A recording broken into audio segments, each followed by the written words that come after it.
I just wanted to record this video. I started the road to 500 squat, right? And I want to do it a little differently, a little better than I did the road to 315 bench. And I want to give you guys like the rationale behind it, right? Cause 500 is a good number, right?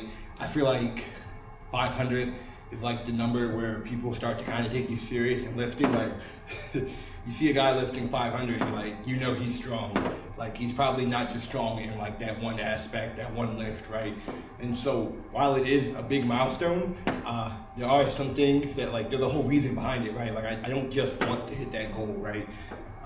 When I was doing my road to 315 bench, right, I remembered a very important lesson, and it's like, it's annoying to hear, and it's probably cliche, but like repetition really is the key to mastery, and just doing something over and over again, especially with like the bench, for example. You do it so much, one, you figure out what works for you and what doesn't, but two, like you for lack of a better term, you settle into this habit, this form, and like when there is a deviation, you can feel it, right? And once you have this habit of a form and you can start tweaking like one thing without really messing with the other, you can really start to see, hey, this works, let me pull this, or this doesn't work, let me trash this. This grip width isn't working for me. Wow, that was hard to get out. Let me switch to a different grip, right? And you learn that by just doing it so much, right? And it just gets built into your brain. It's, oh man, what is this? What's the word for when it's not conscious? It's in your subconscious, right? Like the form, you don't even have to think about it anymore. You know what feels right and what doesn't. And then on that same note, like when you come in, right, and something feels off, like I'm benching and something feels off, I feel my grip isn't right? It makes it easier to spot deviations, issues. So that's like a big reason why I really want to just take the time and just squat, 2 to 3 days a week and really feel out my form, try different forms, because I never really had the chance to experiment with my squat form, and I do know that holds me back, right? Like there is some benefit to switching back and forth. There's benefit to variation, right? But our bodies are different. Everybody has a little bit different tweaks that work differently for them, right? Maybe your foot's different, so your foot placement isn't exactly the same, right? Or maybe your hip inserts a different area, so you can't squat as deep with your feet at a certain angle, or with your hips at a certain angle. I just want to learn what works for me, right? I actually have my phone now. I got a camera, like I'm official, so I can look at my notes from the video, right? Another thing is I want some serious leg development. I want discernible leg muscles, like I work out, right? I just don't want them to be like a unit like they are. Like at least with my arms, they have some definition. You can supposedly tell the tricep from the delt, from the bicep and the forearm, all that good stuff, right? My legs, they don't look like that. You guys seen it in the video. And I know I have the leg muscles. I get good enough pump, and it's like, they start to swell a little bit, but I want to bring that to the forefront more. I've been inspired by the Quad Father. It's Tom Platz, I think it is. I just want decent looking legs. I don't need all the striations, but I do want them to look nicer. Maybe tell apart the different heads of the quad. Maybe you can see my hamstring. Like that, I just want more discernible legs, more muscle in my legs. And here's another lesson for you guys if you didn't know. Try to keep this short. Recovery capacity is limited, right? And if you do a whole body workout, you do splits, right? It's split amongst all these different muscles. I learned this by experimentation, not on purpose. But if you don't work out your legs because you don't want your legs to get bigger, you're tired of your pant size getting bigger, who would that be? If you just work out your upper body, you can throw more, arguably you should be able to throw more at your upper body, right? Like these aren't clad in iron, right? But you have more recovery. Your body isn't trying to recover your legs, it's just worried about upper body. You can get in more upper body development, you can squeeze in more upper body workouts, right? I did that for a period of time, so maybe that's why I feel like my chest and my back are a lot more developed than my legs. But we're gonna try and switch it up, get those legs looking nice. The next thing, I would like to find kind of my final squat form, right? You never really find that final form that you use, right? Because things change. But I want to find the basis of a good squat form. I want to find what that is for me. And I think, well, I know that will help me tremendously in lifting, right? Uh, Most of the time, like just for experience or my antidote, I feel better as a kind of a closer leg grip, which is crazy to me when I think about it. Kind of a high squatter, but like I see the potential in a wide grip squat, and I don't want to say I'm good at it. I'm decent at it, right?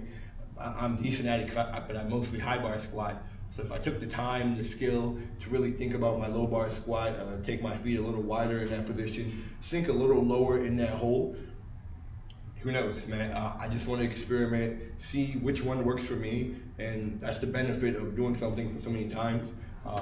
I'm gonna have a ton of time to do it, right? Like in these first couple weeks, I'm just in that kind of hypertrophy. I get better at saying it every day, guys. I'm just in that hypertrophy phase of my squats, just so it's not too heavy. It's really just getting used to this weight. Probably gonna do one strict hypertrophy phase, then go into a quick strength phase. No need to peak because I'm not competing, and then back into hypertrophy. That's 11 weeks. I probably plan on doing this for a couple months, seeing as how I'm trying to get my squat, the heaviest squat I have on camera, because that's all that matters, is like 380. So I'm trying to get it to 500. That's 120 pounds. Realistically, it's going to take me a couple months to bridge that gap, even if I think my max is higher than 380. So I have time to do this. I have time to switch back and forth between leg widths, foot placement width, and that's exactly what I plan on doing with all this time. So give me a second. I already talked about the high bar. Eventually, towards the end, right, since this is a road to 500 squat, screw the deadlift, but I will focus on my deadlift towards the end, probably when I start to feel more confident. And it's kind of one of those things you know when you know, probably expecting it around like the 5th or 6th month. That's when it really started to click for my bench for me. I'm a little slow, so who knows. But I would work on my deadlift. The nice thing about working on my leg muscles, right, you get more leg muscles, the larger a muscle is, the more force that it can output. So my deadlift is gonna, I believe, wholeheartedly believe, because it sucks so much, it's gonna go up by virtue of just getting more developed hamstrings, more specifically, since those are like the prime movers in the deadlift. So we'll fix that in the end. We'll do 315 was fun. Heavy squats are, I don't know, it's like what came first, the chicken or the egg. My core, and so I don't really care. Like I always thought of core as like a aesthetic muscle, right? How silly of me, right? It's on the body for a reason. But it's like it is to protect your midsection, protect your back, your spine, all these muscles that kind of go around your torso. Like they have utility, and that utility really gets shown in the squat and the deadlift. And so my point was, before I started seriously taking the squat and the deadlift and these lifts heavier, my core was just like, yeah, I did core work, but it was just kind of like signing your name type work, like, yeah, I was here type stuff. But I didn't take it serious. I say a nice benefit of trying to progress my squats and my deadlift, that I feel like at least me, it makes me take my core work more serious, because like, I don't want to snap my spine. I don't want to snap anything, to be honest. And so having to take my core seriously to keep progressing those lifts, it's like an added benefit, and it makes it more fun, right? It adds motivation. I don't really care about abs. I care about not snapping my stuff, so I'm gonna take my core more seriously. And it's just kind of a nice secondary, tertiary benefit to this road to 500. So there's a lot of reasons, there's a lot of parts of my training that I feel like could benefit if I just take the time and just lock in here. Kind of want to let off my upper body. I'm still gonna do, I love working out 5 days a week. That seems to be what's best for me. 3 leg days, two upper days, split between like a chest, tri, shoulders, kind of focusing on maintaining, maybe pushing that bench a little higher. Maintaining is the main goal, not regression. Then the other is like back, biceps, and shoulders. Just another day to press. Also get some back work in, a little shoulder work in, because I did just fix my shoulder issue not relatively that long ago. I feel like if I just let off the gas, it may come back, and so just trying to keep things moving along.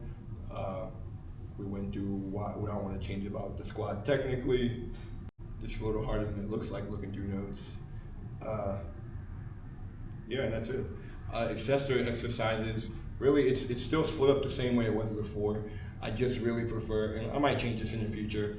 I feel like I've been running like this kind of split for a while, and kind of got to change it up so keep things interesting. But it's squat, quad focus, deadlift, hamstring focus, and then this third day is just an all-around leg pump. That's a little different. I feel like that'll help.